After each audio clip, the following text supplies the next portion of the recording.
Hey, it's Dr. Gill with 5 reasons why you should check in with yourself, your family, and your friends after the death of a loved one. You know, a lot of people go to isolate themselves after the death of a loved one, and sometimes that makes things seem so much worse. And that leads me to number one. You should check on each other just to see how the death of the loved one has impacted that person. And that leads me to number two. It just helps to have a community to go through the grieving process with. It helps you be able to talk and know that somebody understands kind of, you know, your feelings that you're feeling. And that leads me to number three. It helps you to know that you're not the only one that's sad, that's angry, that's depressed.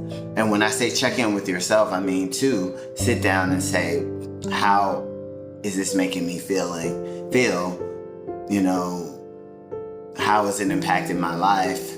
Things like that. And that leads me to number four. You want to make sure that no one is suicidal or in need of a higher level of care when they're going through. Because some people, death impacts a lot of people different ways. And so you want to check in with your friends, your family members, so that they have someone to talk to too.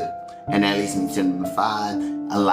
Isolating yourself allows you to have more negative thoughts and things like that, which can make your grief more complex. And so it's good to have a support system. And I wanted to say this too. You can balance having your alone time, but then talking to somebody who has been impacted by the death as well. It just helps to build that community. And if you're struggling, please seek a therapist to help you maneuver through your grief. All right.